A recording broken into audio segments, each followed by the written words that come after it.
Hey everyone, in this video we want to look at Lemonade in their upcoming Q3. I want to walk through our model, explain the workings of it, give a quick overview as a reminder to everyone, as well as look at some of the top say questions that are coming up that could be answered by management that you could still vote on, and just give some general thoughts about what we're looking ahead to, what we're expecting from this quarter. So first of all, let's just walk through this next quarter and the numbers I have input right here. I want to remind you, I'm not trying to make a perfect prediction. There's so many unknowns, so many things you're kind of guessing on when you're trying to model this out. So I'm not trying to make, hey, these are exactly my Q3 perfect predictions. I'm just trying to show you what seems reasonable, what are the inputs we get, and what's the output we get, and how does that compare to what their guidance shows, just to show that that's on track, as well as hopefully give us as an audience, as Lemonade investors, understanding of what are the key variables and their effect. I think that's the most important thing. If we understand the key variables and their effects and see even what sort of behind the scenes is happening beyond just the surface level numbers, if we can understand that, have a good understanding of that, I think that's the most important thing. So I hope you get that takeaway from this video. Okay, so first of all, from their last quarter, their guidance for Q3 was IFP in-force premium of around $705 million. Gross earned premium, $167 million or so. Revenue, $103. Adjusted EBITDA of about $50 million loss. 703, 705 IFP. We'll start there. I have a 714. I have a little bit of a beat, which has typically been the case for Lemonade. So that's where I'm inputting the number right there. A small beat on in-force premium, which has typically been their case, that they beat the numbers they guide for. Now, big number here is the loss ratio, moving down to that number. I'm putting in right now, and of course, again, no one actually knows what this could be, but I'm putting in 87%. Last quarter, of course, was the bad quarter, especially for catastrophic losses, especially around wind. We had a 94% loss ratio. Quarter before was 87, so I'm jumping back to that 87% range. Hopefully it's not higher. It could definitely be higher and could definitely be lower. There's a lot of uncertainty there in this number. And there haven't been too many public insurance companies in the US that have released numbers yet for Q3, but Travelers Insurance was one that has given their numbers. And if you look at their personal insurance performance for homeowners and other, they have a loss and loss adjustment ratio of 89.7%. versus a year prior was 75.4%. But if you look at Q2, this is Q3, so just flip over to Q2, loss and loss adjustment expense ratio for homeowners and other was 108%. So very bad in Q2 for this line, but they went from 108% in Q2 to 89% this quarter, so something like a 18-19% increase or improvement in the loss ratio. And as you can see, catastrophes, they say right here, net of reinsurance was about 30% this quarter, and accounted for about 30% of that, and catastrophes net of reinsurance in Q2 was about 52%. So definitely still not great, but definitely a large improvement from Q2. Also, their automobile line was 81% in Q3 versus 86% in Q2, so slight quarter-over-quarter improvement there. So because of that, that's why I put in 87% for Lemonade. Of course, could be higher, could be lower. We might get to the bottom and then adjust this number up and down to show or illustrate what the result would be if, say, it's 94% again, or say if it's 81%, something like that. Now I scroll down to the next block of the model, which is all related to sales and marketing, their annual dollar retention, how much their customers are churning, how much they're getting in in-force premium from customer acquisition spend, and how much even their sales and marketing fixed costs could be estimated at. And the way I calculate this or estimate this is these three line items that I have highlighted here, or kind of orange, yellowy highlight color: churn from 12 months prior, customer acquisition costs per customer. So churn from 12 months prior, how much of the customers are leaving on a 12-month period? What percentage are leaving? Customer acquisition, how much Lemonade is spending in their ad spend, not just fixed S&M, but ad spend per customer to gain one customer. including the customers they have to overcome the churn out. And then also sales and marketing fixed, I'm estimating where that might go. So if we look for Q3, I'm going churn from 12 months prior, I have 19.5%, which is where we were the last quarter. And that historically has been tracking down from 31, 28, 28, 24, 21, 19.5%. We'll actually jump over to a graph of that. So churn history, even back in the beginning of 2020, was around 40%. Very, very bad, very high. Almost exclusively just renters. Probably a new company didn't help. Probably much smaller customer base, so more affected as well. As you get down to now, we're below 20% last quarter, and I'm estimating again 19.5% kind of into the foreseeable future. Then customer acquisition cost last quarter was only $98 per customer, and it has been 128, 172, 140 in that range. So even if we look over the last 8 quarters and just look at an average of that, it's been about $143 per customer. But I'm putting in 120 because I know they're pushing more for renters insurers right now. And the last quarter was 98, and they're kind of put the pause on growth. So their economics of their sales and marketing spend should be better. So that's why I have 120 right now. I bumped that up next year to 125.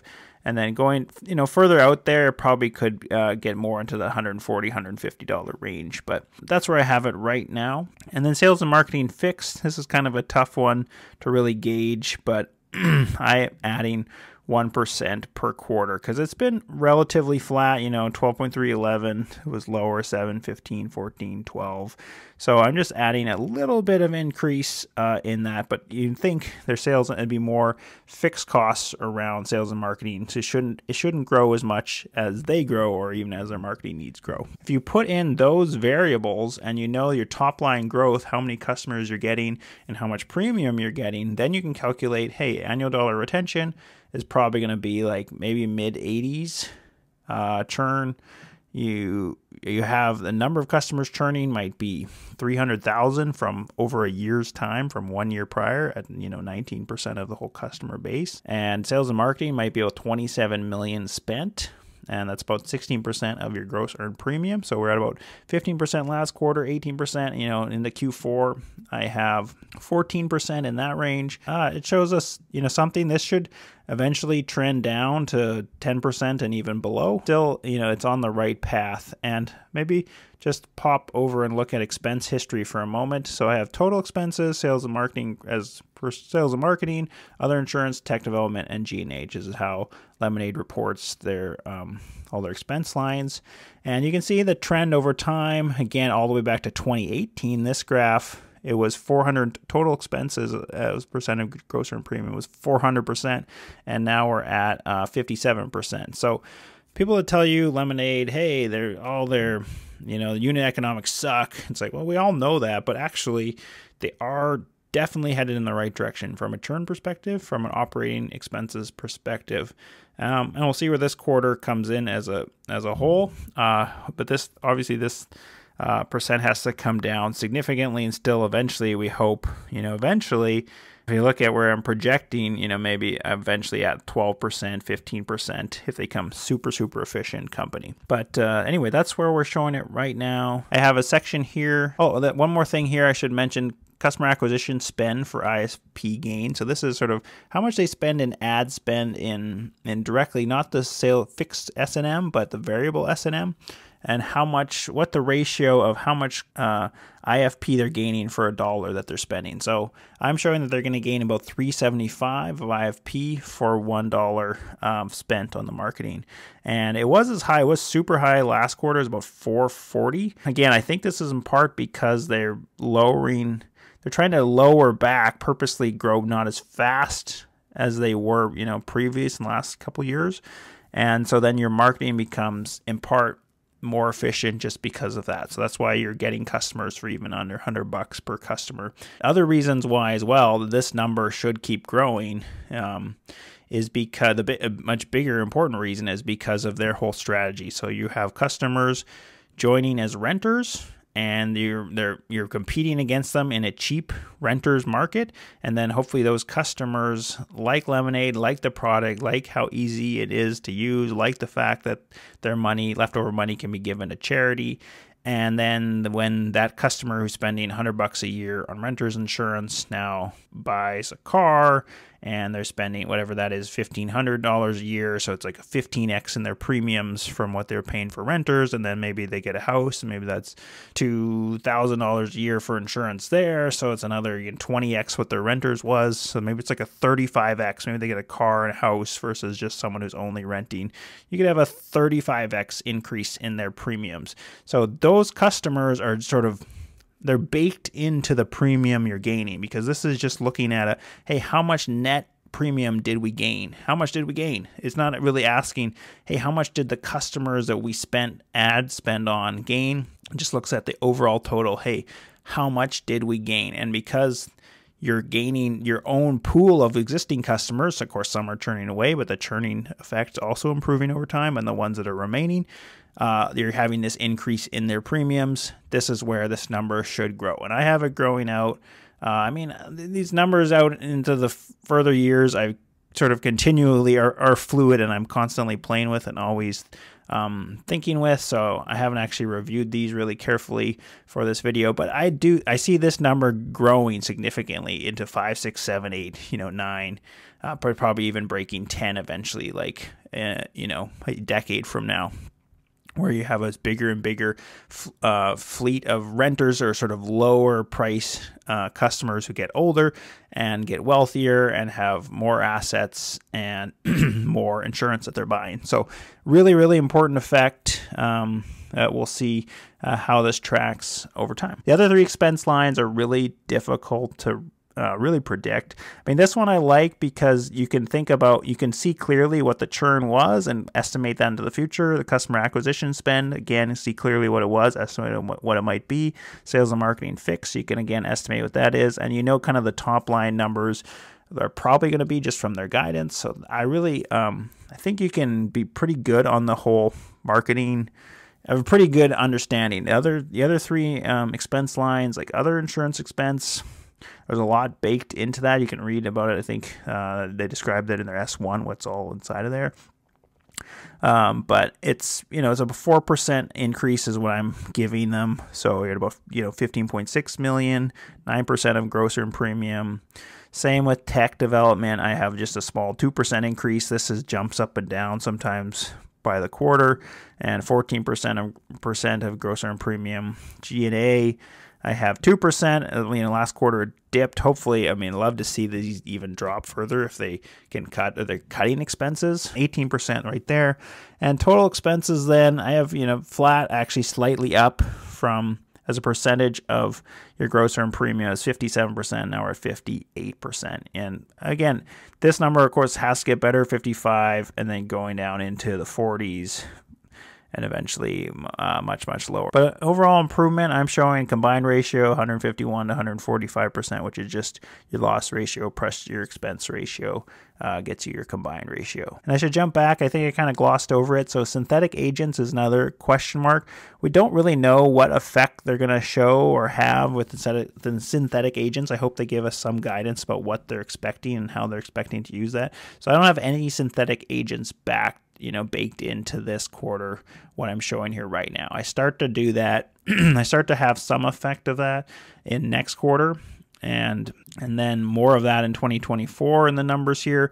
But hopefully they give us some guidance, and then I can update the next quarters around what the effects of the synthetic agent might be. But what the synthetic agent does what I'm showing is that it reduces their total expenses. Of course, it reduces your expenses now, but as you pay interest, this line item right here, as you pay interest on the loan later, that's going to hurt your total expense line later on, right? So right now, like say if this quarter they had 40% of their CAC spend had been done by synthetic agents, then it's showing you'd have 6 million was covered by synthetic agents, and that reduced your expenses right there by 6 million. Now, if I reverse that and hit undo, then we're back up to the expenses of, just under 100 million, 98, 99 million kind of range. So what synthetic agents do is they can improve that number right there. They can improve your adjusted EBITDA, but then later on when you're paying off the interest for the synthetic agents,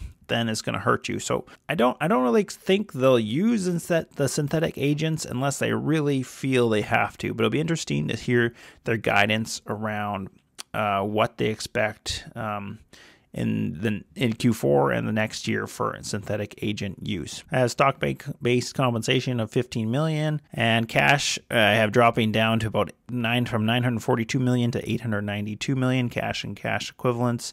And I'm not exactly sure what their cash requirement is. It's dependent on their reinsurance structuring, but they said at Investor Day they expected to move it to about a 6-to-1 ratio. So that means their cash requirement would be 1/6 of what their IFP would be. So that would be $119 million. And then I have the difference shown of what their cash is versus the difference of this means they still have $700 million extra more than they would technically need to be holding. And then I have adjusted EBITDA for all these numbers coming in at about $50 million. And this, again, coincides very closely with what their adjusted EBITDA for their guidance is showing. But it's a bit, I mean, there's obviously a lot of question marks in the whole model here of where the different numbers could come in. For example, say the loss ratio, let's bump that up to from 87 to 94%. I mean, that changes right there. We went from about a $50 million adjusted EBITDA to about $55 million. So extra $5 million loss, reverse that. Now say that was 81%. Then we went from 50 million now down to 45 million. Could really positively adjust. So we don't really know where that number is going to land. I'm saying 87%. We have to obviously get down to the 80s or 70% range over time, but at least you can understand and see the effect of that right now. Another big one is this number that I put in for their customer acquisition spend. So maybe 120. I mean, maybe they only spend $98 on per customer again, and then we will go from that 50 million. That saves us about $3 million there, $2 or $3 million. That sort of adjustment right there in that. So, or maybe 120 is wrong. Maybe it's more competitive to get customers right now. So if it's $150, then our adjusted EBITDA is actually going to be more like $54 million loss. So it's about $4 million worse. So you get some idea of the sensitivity of these numbers and the effect they can, of course, have. Of course, if you want to play with this spreadsheet yourself, you can join my Patreon. Feel free to do that if you want to support the channel and get full access to that. This is all on the current model. Inside of that model, if you go to the cohort model, I have an entirely different way of modeling this out based on the cohort and how their amount of premium would decline over time. I'm not going to go through that at all in this video, but I've also used this to calculate into future quarters what the synthetic agent effect would be. Here's a graph of their IFP in-force premium quarterly. A nice little graph there where I'm projecting it potentially could go, but way out in the 2030s. But as an insurance market is a huge market. But here's where they have this nice steady growth line. Customers, again, I'm projecting out into the millions. It's interesting. Customer history, I was thinking, it's probably in Q1. They'll probably hit 2 million customers, somewhere around there, of 2024. So that's kind of an interesting milestone they'll be approaching. Premium per customer, again, I have accelerating, but then kind of leveling off more into later years as they have, depending on their mix of new customers that are more renters and more mature customers that have higher IFP. Adjusted EBITDA, which you can see here, was getting worse and worse and is starting to get better and should be, in theory, getting better. I have adjusted EBITDA reaching profitability sometime around like mid-2026. Customer churn in the long term, here's the history, which I showed you before, from going from 40% all the way down to about 20%. Market caps, I mean, it depends how you evaluate the company, but if they're successful, the success is huge. Expense ratios, we looked at that. And this is kind of interesting one I added in the last couple months was adjusted EBITDA per gross earned premium as a percentage of gross earned premium. So all the way back to 2018, they're like minus 275% adjusted EBITDA for gross earned premium. But all the way to where are we now? Here we're at, been steadily improving over the quarters, and if you plot the trend line, it looks like we're headed towards profitability. Well, this shows sometime in 2025, kind of 2026, somewhere in that range. This is also interesting, employees. So a number of employees here, how that is rising, actually dipped a little bit from Q4 of 2022 to Q2 of this year. And then IFP per employee, this is also interesting. So how much premium are they carrying per number of employees in the company? So that was rising.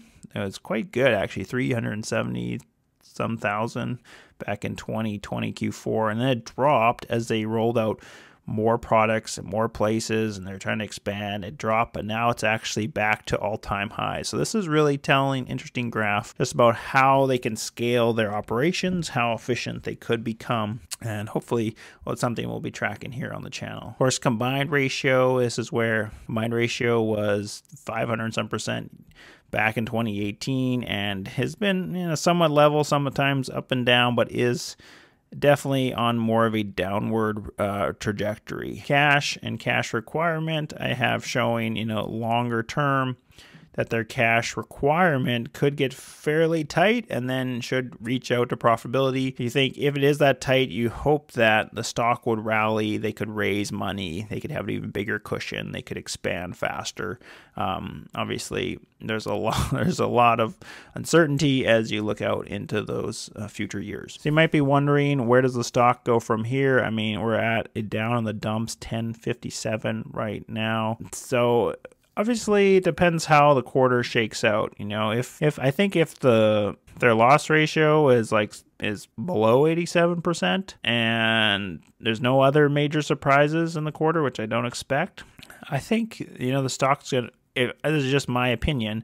The stock could potentially rally if 87% or lower. If it's still up at 94%, then you kind of wonder what happens, how will the market treat that, how will they evaluate that, how much time will they give Lemonade, I'm not sure. It is trading at, a $736 million market cap, and they have, I'm projecting at this quarter, they have something like $892 million in the bank. So actually, they have more cash in the bank, or cash and cash equivalents, than the valuation of the company is right now. And it's been kind of tracking or in that range for some time. But it certainly could go lower. Some people seem to think, hey, insurtechs, this is sort of its weight where they'll stay at that limit or around that limit of how much cash and what their market cap will, roughly equal, or maybe a little bit of discount on the amount of cash they have. I just want to be a realist that that's definitely possible. Lemonade could go lower, even much lower, because if you look at other insurtechs, even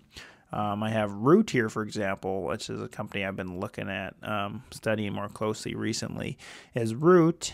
They have something like $628 million in cash and cash equivalents at the end of 2023. But if you look at Root's market cap, they only have it's $125 million market cap. $125 million market cap, $628 million in cash and cash on hand. So kind of a crazy anomaly there, actually, on the Root side of things. But I do think the Lemonade gets a little bit more of a premium for the market. I personally like their growth strategy more than really any other insurtech. So I think they deserve a bit more of a positive multiple that way. I also think they control, or they have the most mind share of any insurtechs. I just want to hop over to the Say questions and show you what questions I asked if you haven't seen that on Twitter or X. First one was about CAR. What is the state of the auto insurance business? When can we expect CAR to be available in all states and pushed more aggressively? How much has been said about the value of data acquired from Metromile? But much has been said about the data from Metromile, but an update on CAR last quarter was largely muted. Next one was about catastrophic events. Given the increasing frequency of catastrophic events attributed to climate change, could you share insights into how Lemonade shaping its models to account for a future that may differ significantly from the past. Then costs. We've seen many insurance firms announcing cost-cutting measures. Does management have any plans to reduce staff and lower operating costs? Can you give us some color as to how generative AI initiatives are working out? So again, these three questions about CAR, CAT, and costs I think are really important for the companies where they're at right now. But if these appeal to you at all, please upvote them. There's also, some of these were directly inspired, even written from Neil on X. So if you don't follow Neil, I definitely recommend him. Give him a follow on X. And he had a number of really great questions about the Israel situation. You can go find them under, if you look up my post about questions open tomorrow, what do you want to ask management, you can find his whole answer here about Israel situation, auto insurance, synthetic agents, regulatory lag, and growth, competitive advantage, and costs. And Shai actually said, great questions indeed, noted. So we probably get, even if these don't, my questions overlap these questions, but even if we don't get answers to them, we'll probably get some, I would expect some commentary just in the call or in the letter. So that about does it for my Q3 Lemonade Outlook preview here. Let me know what you think or what you're expecting for Q3 down below in the comments. Really appreciate it. And remember, it's in the bag.